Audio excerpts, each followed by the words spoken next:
When my brother called to say he and 11 others were claiming my mountain cabin for 2 weeks, he thought he was bullying his single sister. He had no idea the paperwork he held was a flawless trap I designed. Every step past my gates triggered a countdown to a 10-year prison sentence. My family forgot I am a structural engineer. I know exactly where to place the explosives to destroy a parasite. Hello, listeners of Daisy Revenge Stories. I want to sincerely thank you for being here with us today. But unfortunately, YouTube has demonetized our channel, leaving us without a budget to operate. If you find today's story engaging, please consider supporting us with just $1 so we can pay our hardworking staff to cover their living expenses and continue creating these stories for you. You can support us by scanning the QR code on your screen or by clicking the donation link in the description or the pinned comment of this video. My name is Lana Spencer, and I am 34 years old. Standing on the cantilevered balcony of my isolated cabin, I let the freezing wind of the Cascades bite into my cheeks. The structure beneath my boots was an unyielding marriage of heavy timber and reinforced steel. It was my fortress, built not just to withstand the brutal mountain winters, but to serve as a tangible monument to 11 years of bone-breaking, exhausting work as a senior structural engineer at Apex Structura. Every massive steel beam, every high-tensile bolt, and every inch of tempered thermal glass represented a drop of blood and sweat from a life I had carved out entirely on my own. I did not build this place for luxury. I built it for survival. I needed an impenetrable fortress because of the people I was forced to call family. Growing up, I was the invisible daughter in the Spencer household, while my parents, Arthur and Eleanor, poured every ounce of their love, attention, and financial resources into spoiling my younger brother, Gavin Spencer. I was left entirely to my own devices. They acted as if my existence was a mild inconvenience. I paid my own university tuition by juggling 3 grueling jobs simultaneously. I poured burning hot coffee at 5 in the morning, tutored wealthy calculus students in the late afternoons, and scrubbed office building floors deep into the night. Arthur and Eleanor never once noticed my exhaustion or my hollow eyes. They were far too busy remortgaging our childhood home and draining their retirement funds to finance Gavin's extravagant lifestyle. Gavin was, and remains to this day, a textbook narcissist. He drifted through his 20s and early 30s, leaving a massive trail of financial destruction in his wake. He constantly launched absurd, guaranteed-to-fail ventures, from disastrous cryptocurrency schemes to buying up useless virtual real estate in Seattle. Every single time his delusional investments collapsed, my parents rushed in to bail him out with open checkbooks, and every single time, they somehow found a way to mentally twist the situation and blame me. They told me I was a cold, selfish woman. They said Gavin would have succeeded if I only knew how to share my corporate salary or if I would just co-sign his ridiculous business loans.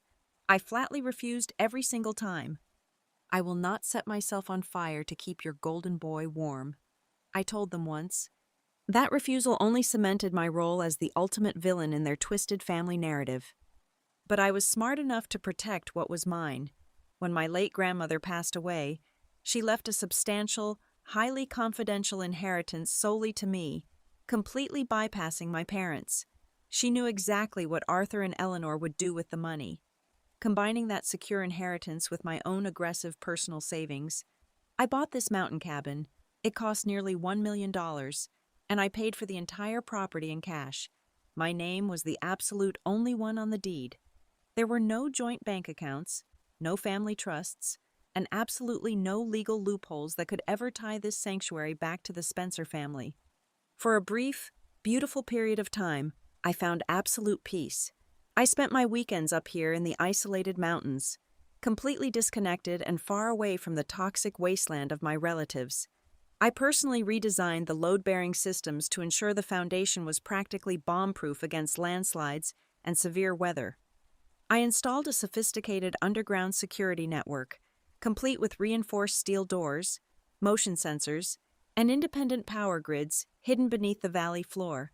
It was a space completely separated from the noise, the endless demands, and the emotional manipulation of Seattle. I could finally breathe clean air. But my peace was shattered by a single, careless mistake. Humans are inherently social creatures, and in a rare moment of weakness, I wanted to share a fraction of my joy. I took a few photographs of the tranquil snow-covered pines surrounding my property and sent them to a longtime best friend. I did not realize that the photos still had embedded digital metadata, or that my friend would casually post them on her public social media feed, tagging a general regional location. I certainly never imagined she would cross paths with Gavin's overly observant and equally greedy wife, Chloe. Through a casual conversation and a few targeted clicks online, Chloe managed to extract enough geographical clues to pinpoint the exact valley where my property sat. That one tiny slip of digital information was all it took for the parasites to catch my scent and find their way to my iron gates. It was approaching 11 o'clock on a Tuesday night. I was sitting alone in my dimly lit office at Apex Structura, reviewing a complex set of suspension bridge blueprints, when my cell phone vibrated across the glass desk. The caller identification flashed with a name I had actively avoided for months. It was Gavin. Against my better judgment, I answered, pressing the phone to my ear while keeping my eyes on the structural schematics. He did not even bother with a simple hello. "Lana, listen up," he commanded, his voice dripping with that unearned, arrogant authority he always used when addressing me. "Chloe and I are taking the family on a mountain retreat.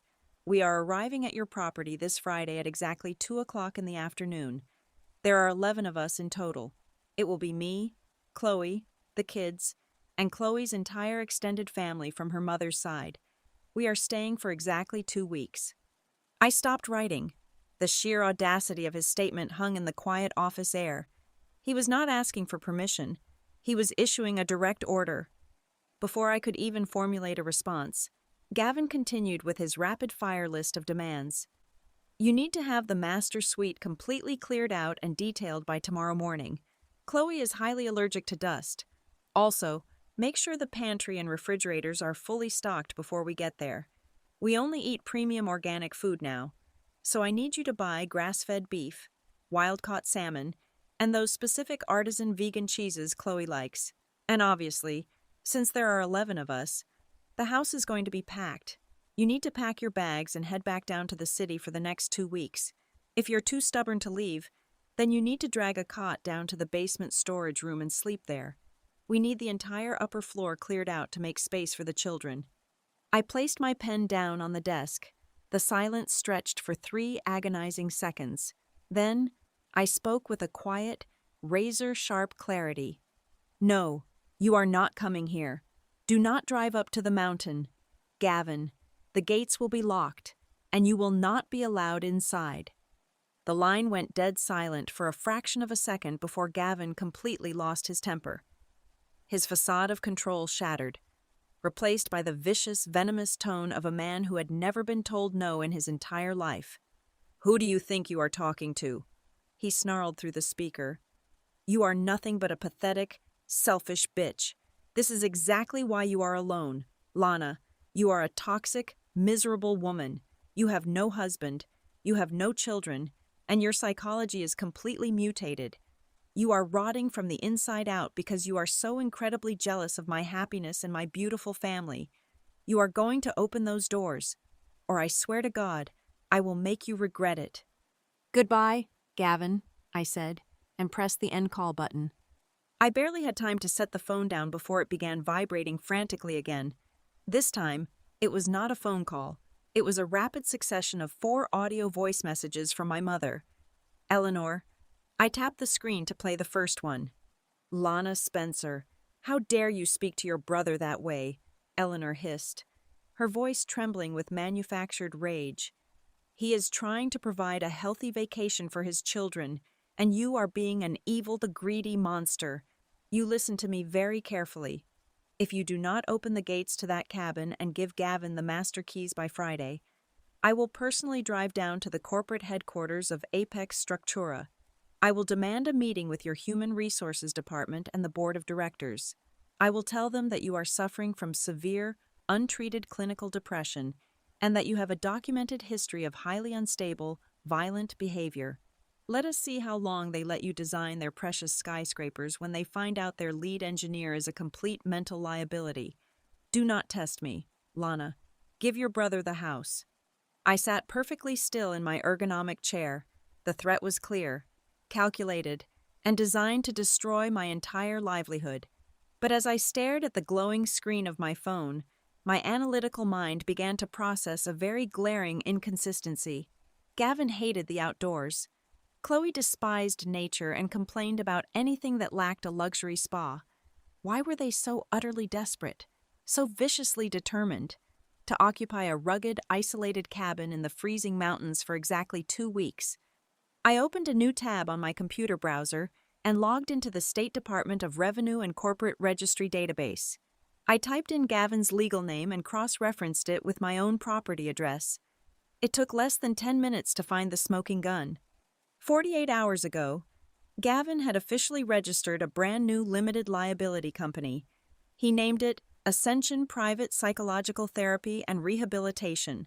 The officially registered corporate headquarters for this phantom business was the exact address of my mountain cabin. The puzzle pieces snapped together with terrifying clarity. Gavin was not bringing his family up for a vacation. His recent cryptocurrency failures had resulted in massive, crushing federal tax liens. The Internal Revenue Service was preparing to seize his assets.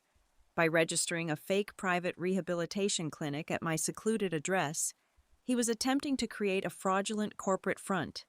He planned to take staged photographs, forge operational documents using the cabin as his facility, and write off hundreds of thousands of dollars in fake business expenses to evade federal prosecution. He needed my property to commit high-level tax fraud.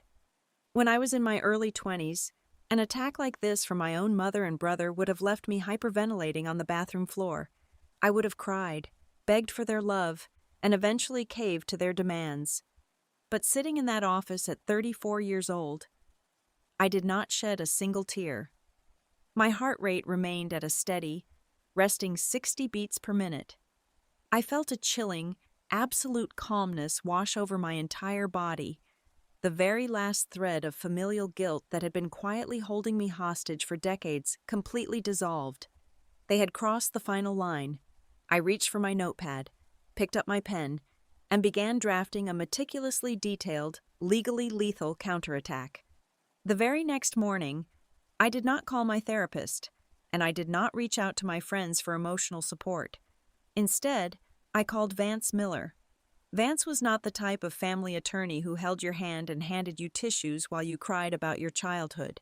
He was a high-profile property dispute litigator. He was a legal shark who specialized in crushing hostile corporate takeovers, untangling high-net-worth real estate fraud, and utterly destroying anyone who attempted to weaponize the legal system against his clients.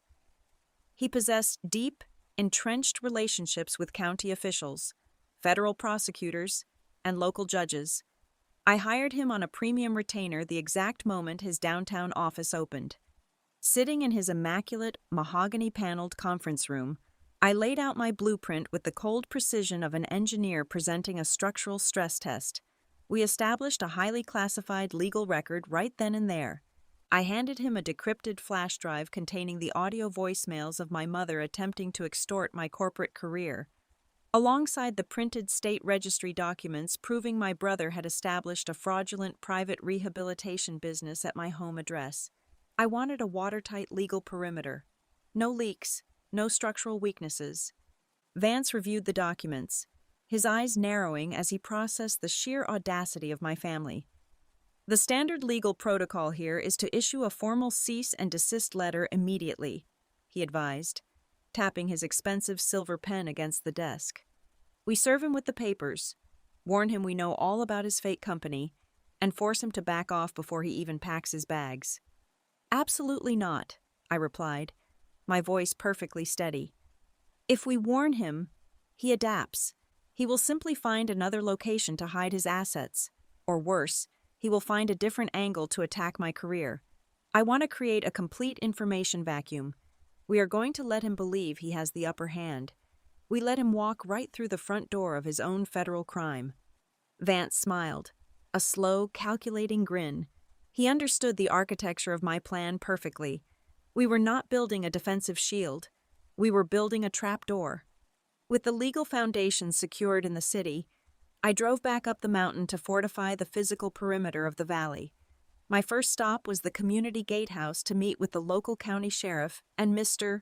Miller. Mr. Miller was the head of security for our isolated district, a strict, retired Border Patrol veteran with eyes like shattered glass and absolutely zero tolerance for nonsense. I sat down with both of them in the small guardhouse, sliding a thick manila folder across the metal table.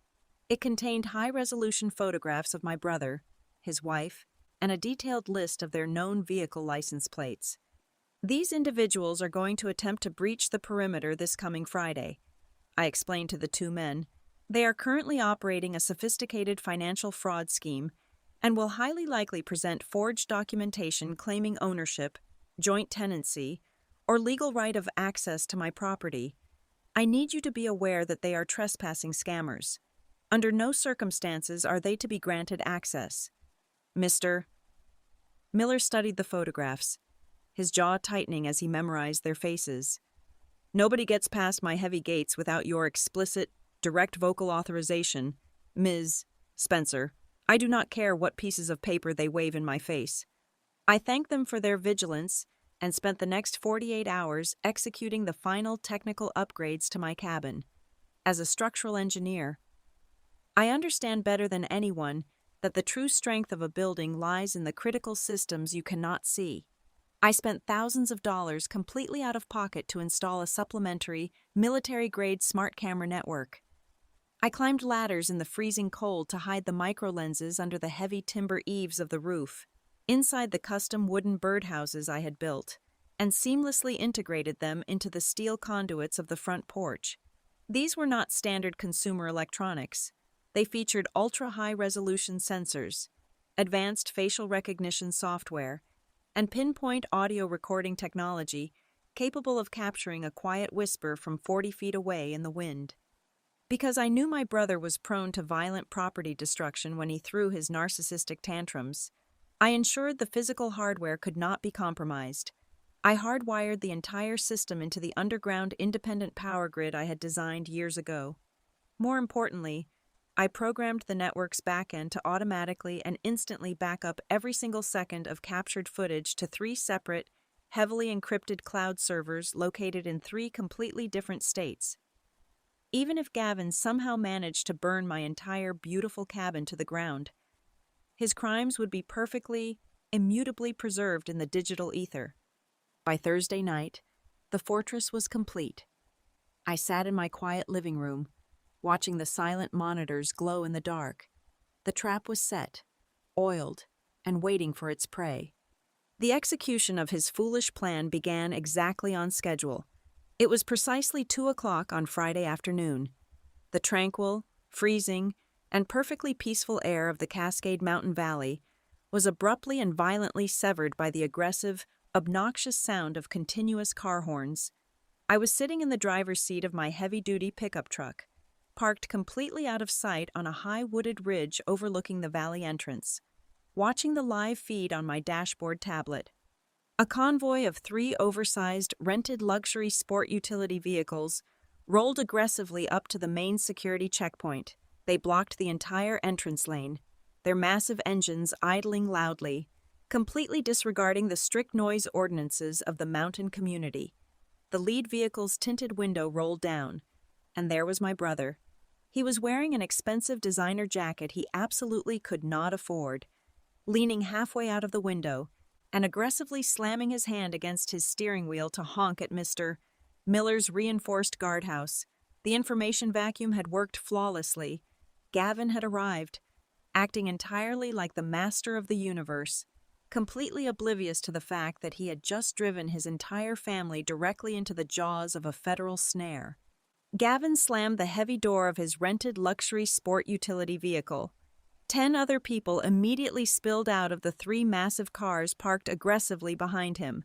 They looked like a chaotic, invading swarm of entitled tourists, completely out of place in the rugged mountain environment. They dragged heavy, designer luggage with broken wheels across the rough asphalt, complaining loudly about the freezing wind biting at their thin designer jackets. Gavin did not walk. He marched. He strode directly up to the reinforced, bulletproof glass window of Mr. Miller's guardhouse. He did not offer a polite greeting. He demanded immediate compliance. "Open the main security gate immediately," Gavin barked, slapping his open palm aggressively against the heavy glass. He puffed out his chest, adopting the arrogant, inflated posture of a wealthy multimillionaire landowner. "We have had a very long drive. The kids are absolutely freezing, and I need to get my family settled into our cabin right now. Mr. Miller slowly slid the thick security window open just a few inches. His weathered face was carved from solid granite, completely and utterly unimpressed by Gavin's theatrical performance. "I do not have any authorization from Ms. Lana Spencer to admit any guests today," Mr. Miller stated, his voice a low, unyielding rumble that commanded immediate respect. "Turn your vehicles around, pack up your party, and vacate this private access road immediately." Gavin's face instantly flushed a deep, violent shade of crimson. Before he could unleash a screaming tantrum, his wife, Chloe, aggressively pushed her way to the front of the group. She was already holding her expensive smartphone high in the air, the bright circular ring light glaring directly into Mr. Miller's eyes. She was actively live-streaming the entire encounter to her thousands of social media followers. "Listen to this, everyone!" Chloe shrieked into her phone, her voice echoing shrilly across the otherwise completely quiet valley. "This aggressive rent-a-cop is illegally detaining us on the side of the road. He is actively discriminating against my family. We have innocent young children out here in the freezing cold, and this corrupt management company is physically abusing us by denying us entry to our own legal family property. I am calling my lawyer and the local news stations right now."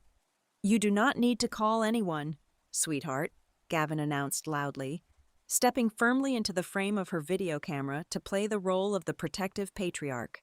He reached deep into his expensive coat and dramatically pulled out a thick stack of manila folder documents. He slammed them down onto Mr. Miller's metal transaction counter with a heavy thud. "I have the absolute legal paperwork right here in my hands.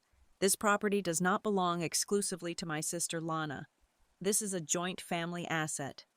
Sitting securely in the driver's seat of my truck, parked on the elevated, wooded ridge above them, I calmly zoomed in on the high-definition camera feed transmitting directly to my dashboard tablet, through the ultra-clear, military-grade optical lens hidden in the gatehouse awning.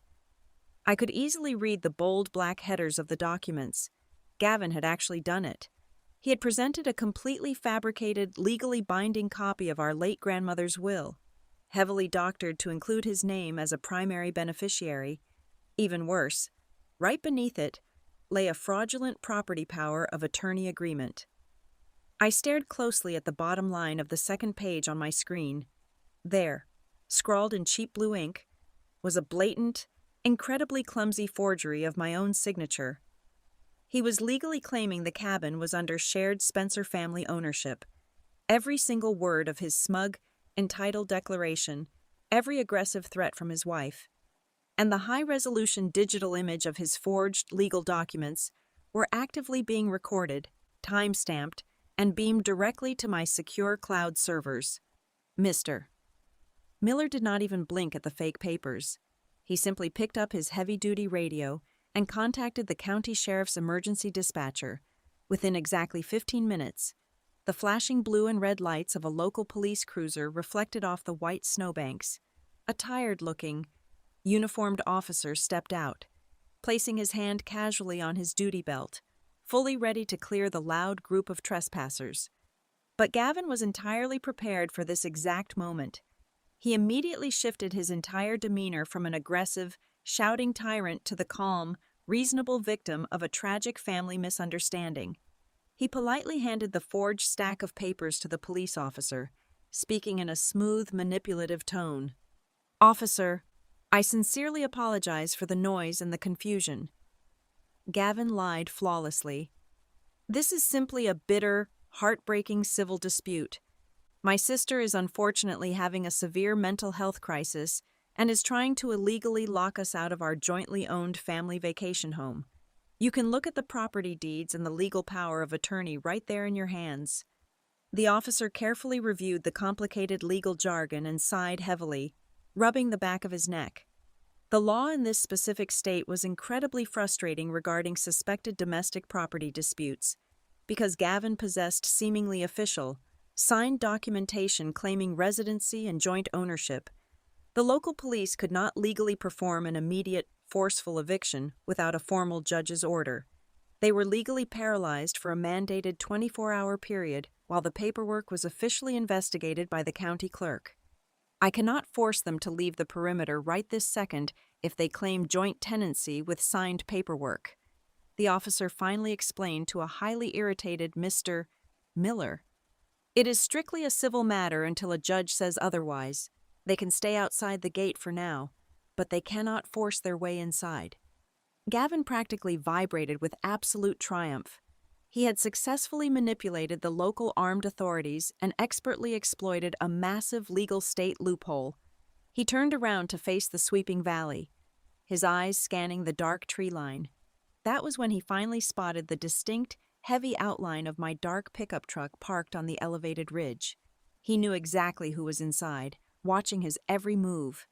A vile, utterly sickening smile of sheer victory spread across my brother's face. He puffed out his chest once again, cupping his hands around his mouth and raising his voice so it would carry violently up the mountain wind. "Lana," he shouted, waving his arms in a mocking, theatrical gesture of surrender. "Come on down here. Step out of your little hiding spot and talk reason with me face to face. Stop acting like a completely crazy person in front of your innocent nieces and nephews. Come down here and open the gate like a good, obedient sister." He was absolutely certain that the immense pressure of the police presence, the sound of the freezing, complaining children, the live social media broadcast, and the sheer public humiliation of a massive family screaming match would finally break my spirit. He believed, down to his very core, that I would yield and surrender simply to save face in front of the growing crowd. He thought I would drive down that hill, apologize for my behavior, and hand over the electronic keys just to make the embarrassing public spectacle stop. I did not roll down my window. I did not shout back. I simply shifted my heavy-duty pickup truck into reverse, the thick winter tires crunching softly against the frozen gravel, and drove away from the ridge. Through my rearview mirror, I could see Gavin's victorious smile faltering just a fraction, clearly confused by my absolute silence. He desperately wanted a screaming match. He needed a chaotic public spectacle to validate his fabricated narrative of my supposed mental instability in front of the police and his wife's camera, by giving him absolutely nothing but the fading red taillights of my vehicle. I starved him of the oxygen he needed for his theatrical performance. I parked inside my reinforced underground garage and immediately initiated the total lockdown sequence of the main cabin. Heavy, bullet-resistant steel shutters slid seamlessly over the expansive thermal glass windows, sealing out the fading mountain light. The electromagnetic locks on every single exterior door engaged simultaneously with a satisfying heavy thud that echoed through the empty hallways. I was now completely sealed inside a highly advanced fortress of my own meticulous design, utterly untouchable by the madness brewing down in the valley. Down at the security gates, the local police officer eventually drove away, legally paralyzed by the frustrating 24-hour waiting period mandated by the state. The absolute second, the flashing blue and red lights disappeared around the winding mountain bend. Gavin and his mob abandoned their fragile pretense of civilized behavior. My high-definition perimeter cameras captured every single moment of their invasion in crystal-clear detail. Gavin retrieved a massive pair of heavy industrial bolt cutters from the trunk of his rented luxury sport utility vehicle. He marched up to my secondary access gate and aggressively severed the thick steel chain. Like a swarm of destructive locusts, the 11 invaders poured onto my pristine property. They dragged their heavy luggage through the pristine snow, completely bypassing the impenetrable main house, and violently kicked in the wooden door of my smaller, detached guest house to claim it as their own territory. As the sun finally dipped below the jagged peaks of the Cascades, the temperature plummeted well below freezing, but the chaos outside only escalated violently. The group treated my peaceful sanctuary like a cheap, abandoned party zone. Through the unblinking, glowing green eyes of my military-grade night vision cameras, I watched them drag heavy, rusted fire pits directly onto my custom-treated wooden deck, carelessly scorching the expensive timber.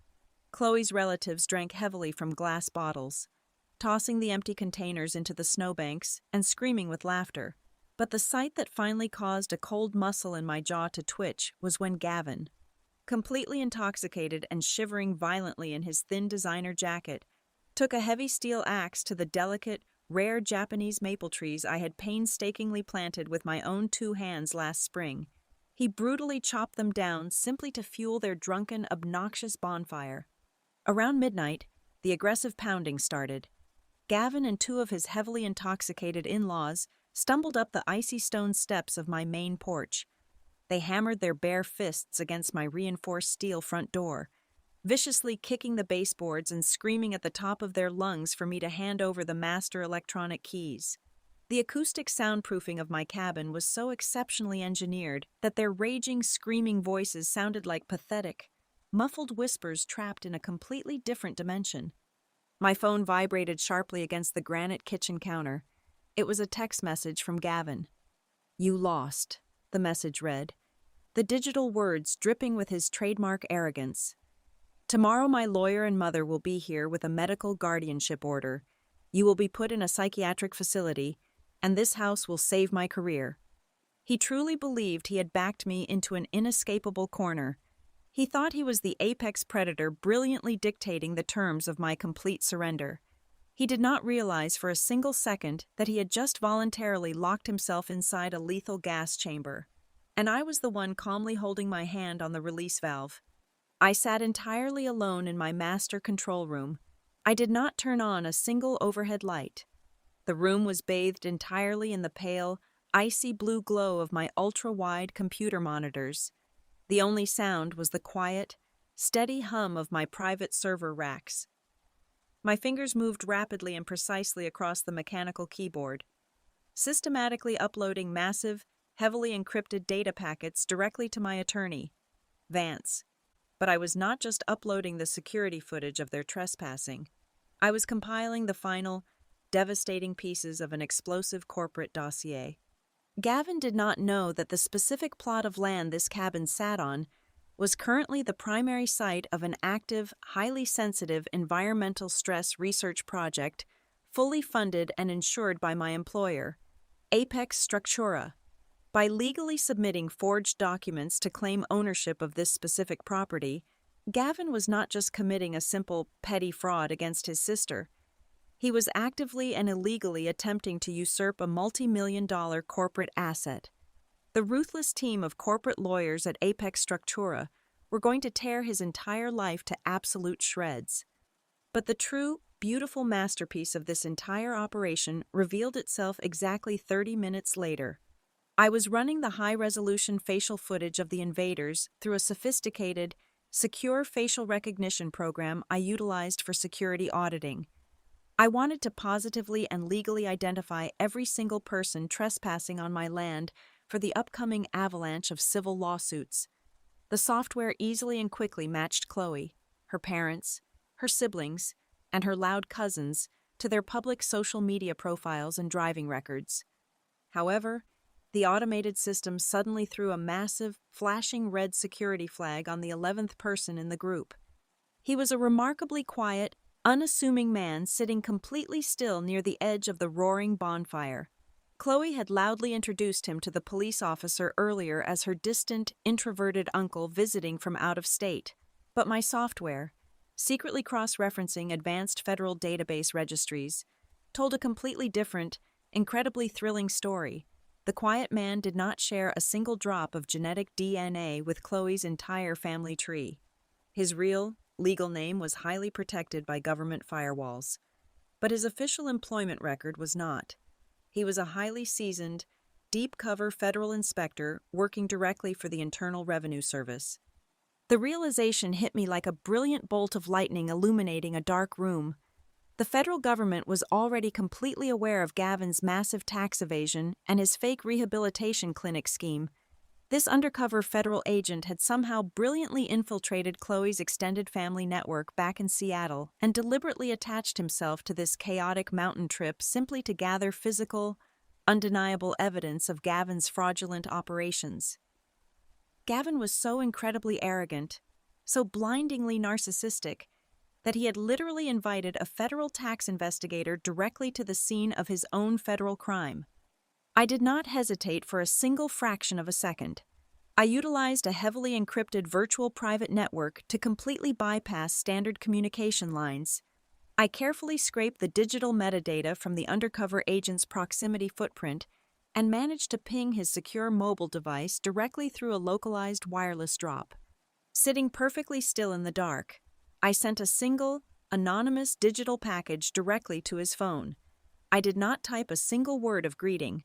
I simply transferred the complete, unedited, high-resolution audio recording of Gavin openly admitting to the forged signature, the crystal-clear digital scans of the fake legal documents he presented at the gate, the official state registry papers for his fraudulent therapy clinic, and a detailed topographic map of the entire property outlining exactly where the exits were. Outside, through the glowing night vision camera feed, I watched the quiet man sitting by the fire suddenly pause. He reached into his heavy coat pocket. He stared down at his glowing phone screen for one long, utterly silent minute. Then, he slowly looked up, his sharp eyes scanning the dark, heavily armored facade of my cabin. He looked directly into the hidden lens of my camera and gave a tiny, almost imperceptible nod of acknowledgement.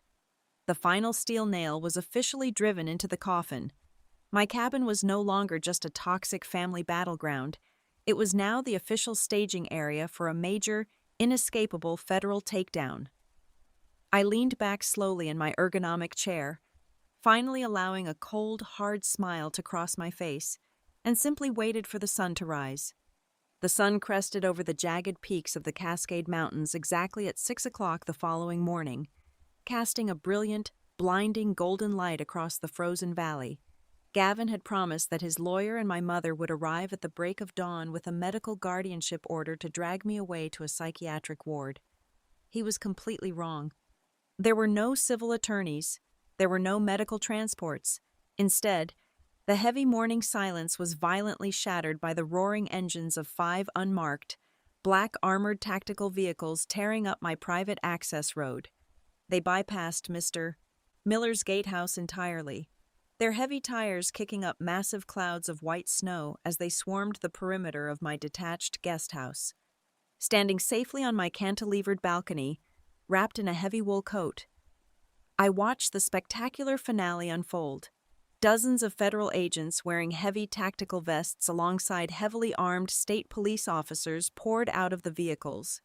They did not knock. They breached the front door of the guest house with a heavy steel battering ram. The screaming started almost instantly. Through the shattered doorway, I watched the authorities drag Gavin out into the freezing snow. He was wearing nothing but expensive silk pajamas, his face twisted into a mask of pure, absolute terror. Right behind him, 2 female officers escorted a hysterically sobbing Chloe, the quiet man from the night before, the one who had blended in so perfectly with their chaotic family, emerged from the tree line. He was now wearing an official windbreaker emblazoned with the bright yellow letters of the Internal Revenue Service. He calmly walked up to my brother, pulled out a pair of heavy steel handcuffs, and locked them tightly around Gavin's wrists, right in front of his crying children and his utterly stunned extended family. They were both arrested on the spot for massive interstate financial fraud, federal tax evasion, and severe state-level document forgery. The climax of this entire ordeal shifted to the county courthouse exactly 2 weeks later. It was the day of the emergency preliminary hearing.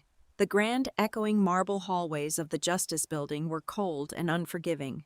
As I walked toward the heavy oak doors of the courtroom, flanked by my towering powerhouse attorney, Vance, we were abruptly ambushed. My parents, Arthur and Eleanor, threw themselves into our path, They looked absolutely pathetic. The arrogant, demanding monsters from my childhood had been replaced by shaking, desperate shells. Eleanor grabbed the sleeve of my suit jacket, tears streaming down her deeply lined face, staining her expensive makeup. "Lana, please," my mother begged, her voice echoing shrilly off the marble walls. "You have to stop this. You have to go in there and drop the charges. Tell the federal prosecutor that you permitted him to use the property. Tell them you signed those documents. You are a single woman with a massive corporate salary. You do not need that cabin. You have no family to feed. Gavin has young children. If you do not take the blame for this, he will go to federal prison. Please, just save your brother." I looked down at the hand grabbing my jacket. I did not feel a single ounce of pity. I did not feel anger. I felt absolutely nothing. I calmly reached over, peeled her trembling fingers off my fabric, and stepped around her without uttering a single syllable. Inside the courtroom, the atmosphere was suffocatingly tense. Standing before the stern, gray-haired county judge, Gavin still arrogantly attempted to play the victim. He wore an oversized, Orange County Jail jumpsuit, yet he still puffed out his chest, passionately lying through his teeth. He swore on the legal record that I had maliciously entrapped him, that I was a deeply unstable woman who had invited him to the cabin just to orchestrate a fake arrest. He dug his own grave with every single word. When it was our turn to present, Vance did not engage in theatrical shouting. He simply stood up, adjusted his tie, and requested permission to submit a single piece of digital evidence to the court record. The judge allowed it. Vance connected a small tablet to the courtroom's audio system. Suddenly, Gavin's own venomous voice echoed flawlessly through the quiet room, captured in pristine, military-grade high-definition audio by my hidden porch cameras.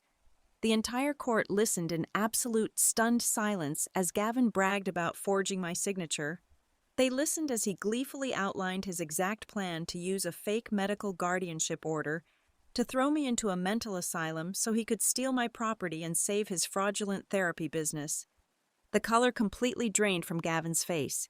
He physically collapsed against the defense table, finally realizing the catastrophic magnitude of his own hubris. The judge's face turned to absolute stone. He slammed his heavy wooden gavel down with the force of a gunshot. He completely rejected every single one of Gavin's defensive motions. The forged power of attorney and the fake grandmother's will were legally invalidated and destroyed on the spot. Because Gavin had attempted to steal property tied to Apex Structura's corporate research, the judge immediately elevated the charges from standard fraud to a highly severe special criminal felony class. The justice system moves incredibly fast when the evidence is absolutely undeniable. By the time the final gavel fell weeks later, Gavin was sentenced to a mandatory 8 years in federal prison, completely without the possibility of early parole or bail. He was locked away for federal wire fraud, attempted corporate property theft, and malicious document forgery. Chloe avoided prison time because of the children, but the judge slammed her with a severe suspended sentence and absolutely crushing financial restitution penalties.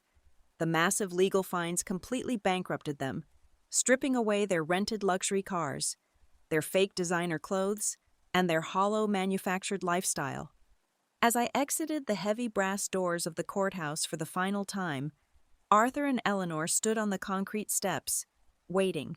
The desperate tears were gone, replaced by the bitter, venomous hatred I had known my entire life. They tried to approach me one last time, hurling vile insults and cursing my name. I stopped walking. I turned and looked my parents directly in their eyes. The silence that stretched between us was absolute. "You are no longer my family," I stated, my voice ringing out with crystal clear, unyielding authority. "You are strangers. If either of you, or anyone connected to you, ever attempts to contact me, approach my home, or interfere with my career again, I will not hesitate to destroy you exactly like I destroyed him." Before they could even open their mouths to respond, Vance stepped forward and slapped 2 thick, legally binding manila envelopes directly against their chests. They were permanent, court-ordered. Zero tolerance restraining orders. I turned my back on them forever and walked down the steps into the bright city sunlight. That evening, I drove back up the winding roads to the high Cascades. I parked my truck, walked through the heavy steel doors of my fortress, and stepped out onto the cantilevered balcony. The sun was setting, painting the jagged mountain peaks in breathtaking, bleeding shades of brilliant crimson and deep violet. The air was freezing, pure, and completely silent. I closed my eyes and took a long, deep breath, filling my lungs with the clean mountain wind. For the first time in my entire 34 years of existence, I was completely free. I was the absolute master of my own life, and there were no more ghosts left in the shadows. Thank you so much to all the wonderful listeners of Daisy Revenge Stories for staying with me until the very end. I would love to know where in the world you are listening from today. So please let me know in the comments. If you found my story engaging and satisfying, I kindly ask you to consider supporting this channel with just $1. You can easily do this by scanning the donation QR code on your screen or by clicking the donation link provided in the video description and the pinned comment. Your generous support is what allows this channel to pay its hardworking staff, helping them feed their families and continue bringing you the high-quality stories you love. Thank you again, and take care.